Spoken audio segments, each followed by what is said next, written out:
Get ready for an uplifting experience with Coached Soul. Join us as we bring you the dynamic duo of Steve Hudgens, a licensed professional counselor, and Kenya Evelyn, a transformational leadership coach. Together, they'll guide you through engaging episodes filled with valuable insights and actionable tips on mental health, relationships, self-care, emotional well-being, and personal growth. Coached Soul is your go-to podcast for empowering discussions that will help you thrive. So let's get started and welcome our hosts, Steve and Kenya. All right, welcome back to Coach Soul. Kenya, when I put the Parental Alienation Syndrome podcast out on Facebook, I mean, it looked like an atomic explosion went off on comments, shares, likes, kudos about a good video or a good podcast. And I think we need to do our audience justice, and let's do a part two. Just 100%. because parental alienation, it has a multifaceted, so much information. And what's so disappointing is, as a mental health therapist, those who are looking at the DSM-5, which gives the clinicians diagnoses to be able to bill insurances based upon the diagnoses that we see. Unfortunately, parental alienation syndrome is not making it there because they feel like it's ever changing, and it is. But each family experiences alienation in a lot of different areas. And I know we were talking a while ago that you were looking up some YouTube videos. Kind of share what you were expounding on earlier. Yeah, it was fascinating. First and foremost, I am so grateful to expand this conversation because I truly was unaware of how much manipulation that was in the world of parenting. Now, like I said, my own experiences, I did grow up without my father, and he walked away. Now I know for mental health reasons, he just didn't know what he was doing. And I was 3, he left. And I don't remember my dad speaking bad of him at all, but he just never came back. Like, he alienated himself. She didn't block him to come.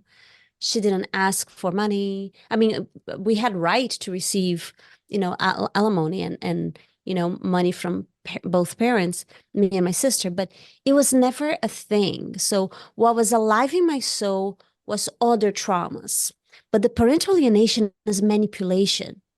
Now I understand that is one human manipulate another human out of their own traumas, and who really pays the bills are the kids. And of course, the parent that is alienated. And once I watched our podcast on YouTube, because I have this thing, as soon as you post it, I go there and I like watching it to see what the public is getting. It's a different vibe than recording completely. And then I got bombarded by YouTube, like, hey, if you like this video, you're gonna like this video, this video, this video.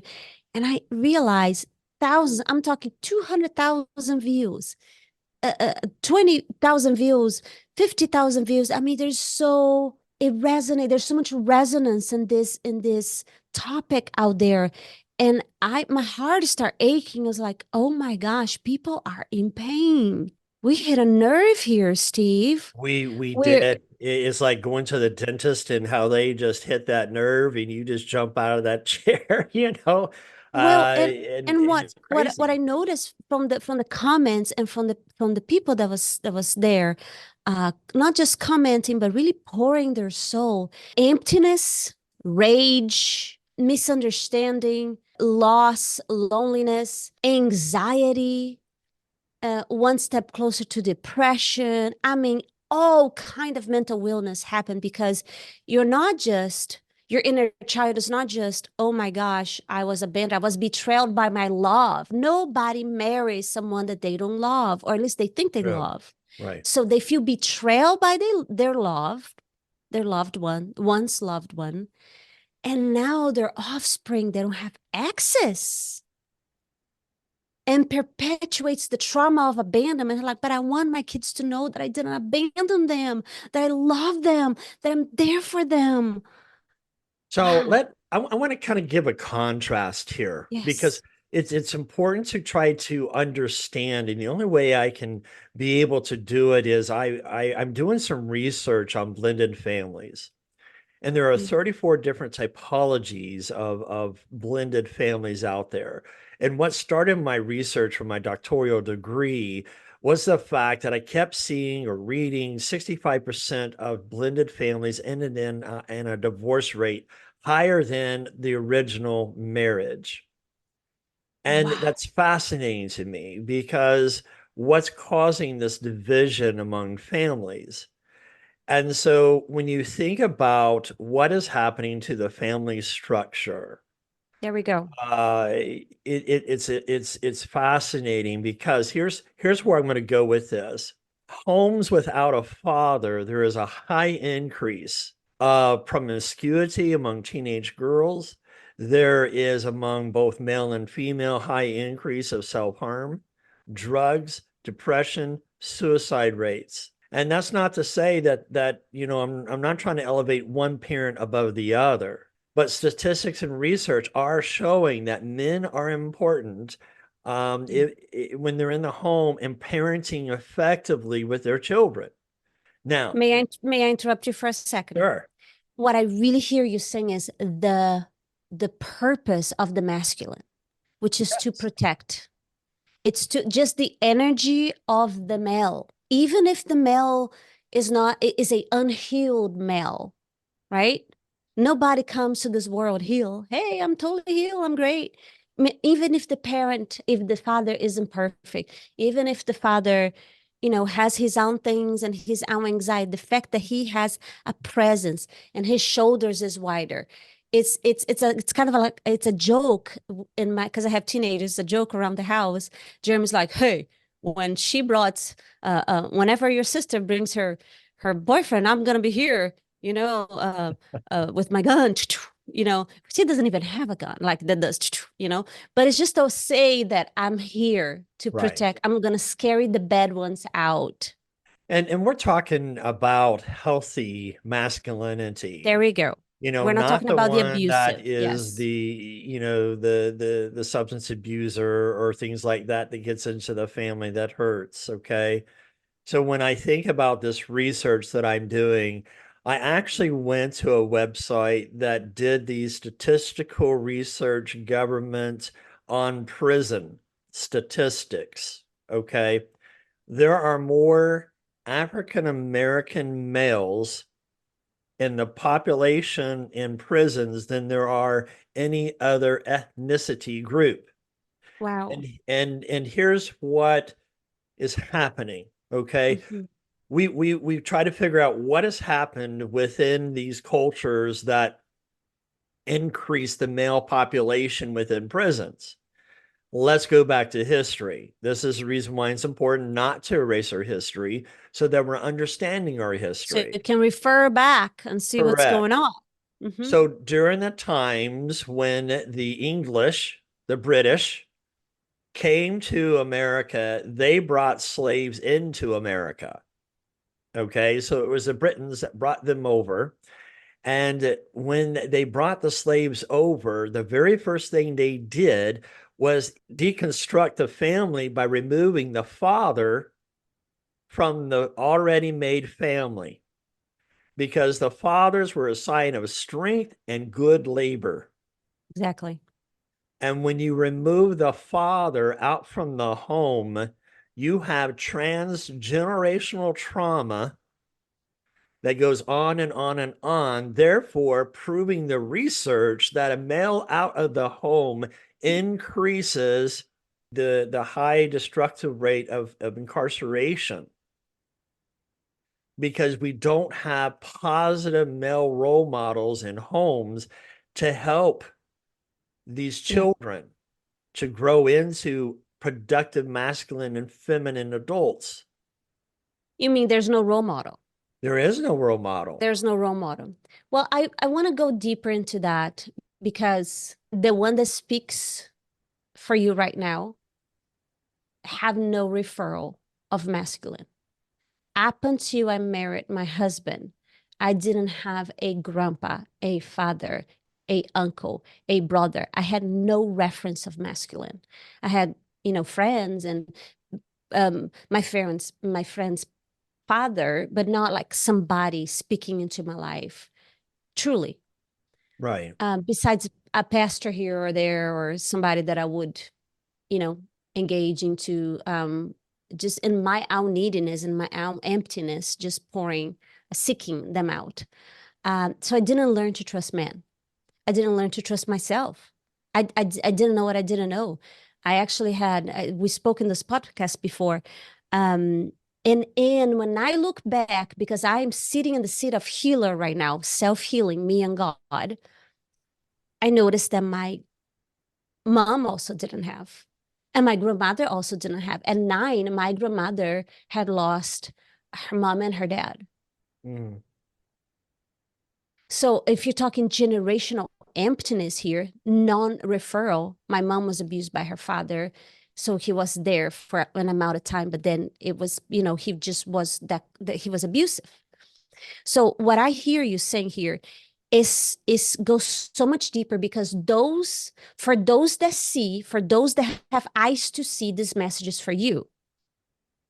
I am not saying, Steve is not saying, you have to keep the male in the house because the male this, the male that.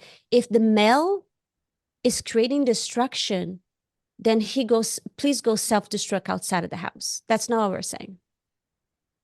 What You we're know, saying is, go ahead.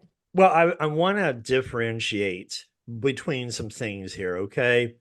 You have several different capacities of males that come in, okay? Mhm. And majority of the times I hear, well, this man is narcissistic. Boom, boom, boom, boom, boom. Okay, wait a minute. Time out. Dr. Google is not always right. Sorry.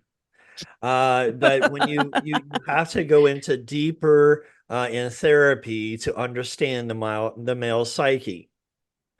Sometimes men do have narcissistic tendencies only because they stem from childhood hurt wounds that come Yeah. across as such. Okay. Those we can work with. Narcissists, they don't have empathy. And it's everybody's fault, but there is But no there's one. empathy, Mm-hmm. right? Mm-hmm. So what got me into becoming a therapist was the fact of my own parental alienation syndrome from my own children. I I was got it. led to believe from my own childhood hurt wounds that I brought into my marriage that I did not have a healthy female picker, so to speak. I was attracted to somebody who was attracted to me because I needed words of affirmation Mm-hmm. You need because that reflection of love. Yes. right, because growing up, it just felt like it wasn't good enough for me. I love my parents. Okay, they did the best that they could with what they had, 100%. but I had my own trauma, and this is something that we don't even look at, and probably another podcast we can consider. I'll go down this rabbit trail real quick. That babies who are born with early pregnancy or deformities or anything has trauma in the hospital immediately because we're separating mama and putting the baby in an incubator. We're doing a whole bunch of tests and prodding and poking and things like that. The baby does not know why it's in such pain when it's been attached to mama. Mm-hmm. So that's a whole new thing of attachment Mm-hmm. as well that we could talk about. But parental alienation syndrome can start with two hurt people who don't have a proper understanding of each other hurts and wounds. So that when the other person is not feeling heard, it causes a chain reaction to the other person of, I'm not feeling heard. Exactly. And so, for example, I was labeled as a controller only because I was trying to manage the money because money was being spent and not being protective of the home. So I had to take away credit cards so that the debt would not get us into debt, so to speak. Mm-hmm. So when that animosity rose, it created a wedge. And so that trauma there was introduced by transgenerational on her side that led into some friction, and we call it, marital discord evolving into hatred. I took and fought for custody and we got custody, primary custodianship with joint custody. Okay. Mm-hmm. Talk about stirring up a hornet's nest. My kids were about, 6 and 7 when I got them. About age 14, they left to go live with mom because I had rules, not strict. I'm talking about healthy rules that I'm not going to allow a sleepover of the opposite sex in the same room, same bed, same home. Say no more. When that happens, it causes confusion within teenagers. It causes confusion with children. One parent allows to have no rules. Another parent has rules. So guess what happens to the alienation? That other parent's a bad parent because they're putting too much rules on you. That's what caused me to become a therapist. I was led to believe that I'm a bad dad. And it can get to Mm-hmm. you if you don't have a filter to fix it. Well, I would Yes, I want to reflect this back to our sure. listeners here, because you would only feel that you're a bad dad if you are hitting a nerve, a childhood nerve that you heard so many times that you were not doing it right, that you're not being right, that you're not doing enough, that it's your childhood wounds flaring up now asking to be healed, but you still didn't have the tools to step into that ownership Right. of who you are outside of your mate's reflection of being a bad parent. So I want our listeners to understand here that we do co-create our reality. We can talk about this in another podcast. So if this happened to you, for you, this blob of parental alienation that causes so much pain, I invite you to feel somehow guided to heal that wound. It's a reflection of something that was asking to be healed. Was it right? Was it wrong? Very wrong. No human, in my eyes, my opinion, I'm owning this. This is not, to the public scientific. It's just Kenya's opinion. My opinion is that no human needs to have the right to manipulate another. But again, the person that got manipulated, it's also being invited to stand up and own your voice, to stand up and say, oh my gosh, I will not be treated like a doormat. I will not be. So it's a call to rise up. It's a call from God, the universe's voice saying, ooh, if I don't own myself, I'm going to just be pushed around. So It's funny there is no victim here. Go back to podcast on day 1 of 2024. I want to acknowledge your pain. I see you, and I'm so sorry you went through that, Steve, and every one of our listeners. Now my question is, now what? right. And please, Steve, this is my request as your co-host. Let's continue to talk about it. There's a lot of now what about legislation that I'm becoming aware of, every state, every country. But there's also a lot of internal tools about emotional intelligence. Now what about my children? Now what about my voice? Now what about my trauma? Is this amplifying the childhood trauma and explode into depression, anxiety for the rest of my days? Or is a call for healing? Right.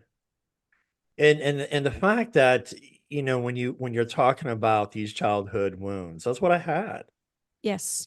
And for me, it's that people pleaser that I had. Then Yes. I had to people, I didn't want to rock the boat. If I told my side of the story, I'm going to alienate them even further. These were some of the things that were told to me, some of the actions that were there. Mm, So when I was able to get custody, the manipulation continued to where the kids chose her over me. Well, mm, how do you think, as a father, that kind of makes me feel when I know I want balance for my children? Yes, I yelled. I never spanked. I yelled and I sure. used appropriate groundings. But I've Yes. also gone to my children and I said, you know what? I'm so sorry that I yelled. That was not becoming of me. I was upset about your actions, not you. And you know what? I'm gonna, instead of punishing you for 4 days of taking something away, I'm going to back it down for a day and or two, and you kind of show me how well we can work together on this. And that's what I do with my kids, or I provided instruction for them. You know, Steve, I hear you speaking, and I'm like, man, you there listening right now, if you're a parent, raise your hand if you have ever yelled to your children. I mean, I don't know any parent that hasn't, Right. out of lack of self control, out of frustration, or just out of making a point. I'm not saying right or wrong. I'm just saying that's human behavior. Are you going to be punished by being human?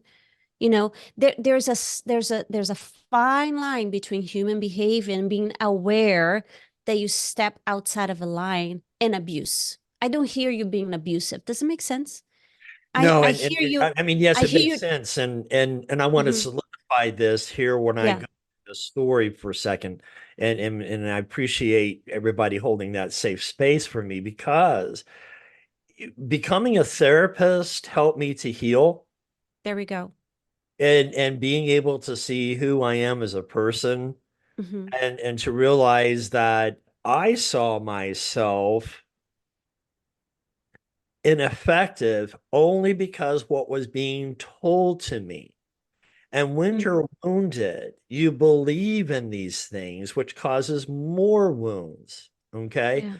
So, Well, may I? When you yeah, are wounded, you're open, you're resonant, you're fragile. So your field is more malleable. It's easily imprinted. It's very different than being shielded and confident. And right. so this is why when kids are growing up between 0 to 3 and then 3 to 7, they're in this vulnerable state in their body and in their brains of absorbing everything. When we get wounded, when something strike a chord and that trauma comes up boiling up, we are in that state. So be aware.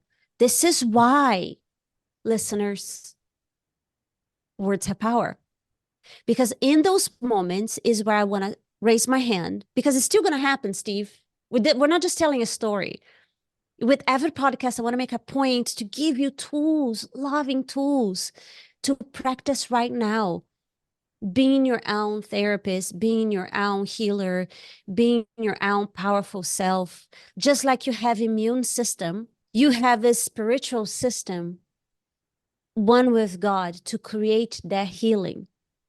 And when you do feel that you need support, you raise your hand and I'll be there and Steve will be there and another person. But just know that you're not a victim of what happened to you. You're not. You You know, you are and at choice. that's funny when you say that because as I was going through the alienation, I met up with a bunch of guys. That's where all this started with the legislators and stuff.